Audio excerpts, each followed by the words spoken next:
माँ तो माँ होती है। हेलो दोस्तों, यह कहानी है एक बूढ़ी माँ और उसके नालायक बेटे की। एक लड़का था राजू, वो अपनी माँ को फोन करता है। हेलो माँ, मैं राजू बोल रहा हूँ। कैसी हो माँ? मैं ठीक हूँ बेटे, ये बताओ तुम और बहू दोनों कैसे हो? हम दोनों ठीक है माँ, आपकी बहुत याद आती है। अच्छा सुनो माँ, मैं अगले महीने इंडिया आ रहा हूँ तुम्हें लेने। क्या? हाँ माँ, अब हम सब साथ ही रहेंगे। नीतू कह रही थी माजी को अमेरिका ले आओ, वहाँ अकेली बहुत परेशान हो रही होंगी। बोलो, सुन रही हो माँ? माँ बोली, हाँ हाँ बेटे। बूढ़ी आंखों से खुशी की अश्रुधारा बह निकली। बेटे और बहू का प्यार नस नस में दौड़ने लगा। जीवन के 70 साल गुजार चुकी सावित्री ने जल्दी से अपने पल्लू से आंसू पोंछे और बेटे से बात करने लगी। पूरे 2 साल बाद बेटा घर आ रहा था। बूढ़ी सावित्री ने मोहल्ले भर में दौड़ दौड़ कर ये खबर सबको सुना दी। सभी खुश थे कि चलो बुढ़ापा चैन से बेटे और बहू के साथ गुजर जाएगा। राजू अकेला आया था।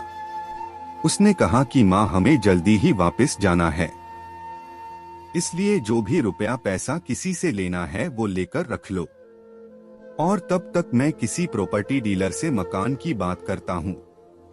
माँ ने पूछी, मकान की बात? हाँ माँ, अब ये मकान बेचना पड़ेगा, वरना कौन इसकी देखभाल करेगा?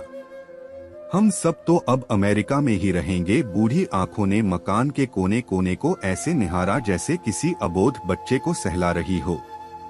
आनन फानन और औने पौने दाम में राजू ने मकान बेच दिया। सावित्री देवी ने वो जरूरी सामान समेटा जिससे उनको बहुत ज्यादा लगाव था। राजू टैक्सी मंगवा चुका था। एयरपोर्ट पहुंचकर राजू ने कहा, माँ तुम यहाँ बैठो, मैं अंदर जाकर सामान की जांच और बोर्डिंग और वीजा का काम निपटा लेता हूँ। माँ बोली, ठीक है बेटे। सावित्री देवी वही पास की बेंच पर बैठ गई। काफी समय बीत चुका था। बाहर बैठी सावित्री देवी बार बार उस दरवाजे की तरफ देख रही थी जिसमें राजू गया था, लेकिन अभी तक बाहर नहीं आया। शायद अंदर बहुत भीड़ होगी सोचकर बूढ़ी आंखें फिर से टकटकी लगाए देखने लगती है। अंधेरा हो चुका था। एयरपोर्ट के बाहर गहमागहमी कम हो चुकी थी। एक कर्मचारी ने वृद्धा से पूछा, माँ जी, किससे मिलना है? सावित्री देवी ने घबराकर कहा, मेरा बेटा अंदर गया था टिकट लेने, वो मुझे अमेरिका लेकर जा रहा है। कर्मचारी बोला, लेकिन अंदर तो कोई पैसेंजर नहीं है, अमेरिका जाने वाली फ्लाइट तो दोपहर में ही चली गई।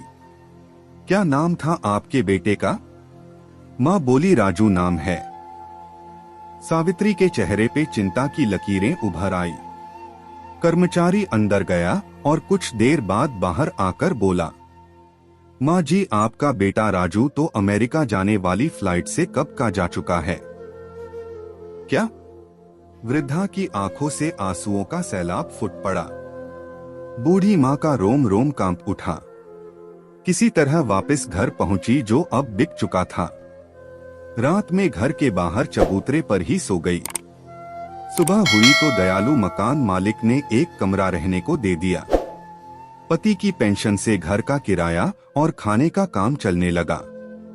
समय गुजरने लगा। एक दिन मकान मालिक ने वृद्धा से पूछा, माँ जी, क्यों नहीं आप अपने किसी रिश्तेदार के यहाँ चली जाएं? अब आपकी उम्र भी बहुत हो गई, अकेली कब तक रह पाएंगी?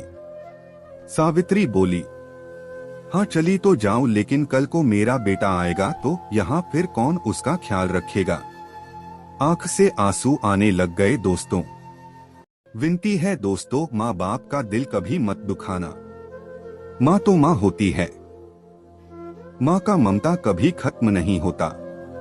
तो दोस्तों, कैसी लगी कहानी? अच्छी लगी हो तो एक लाइक कर देना और कमेंट करके जरूर बताना।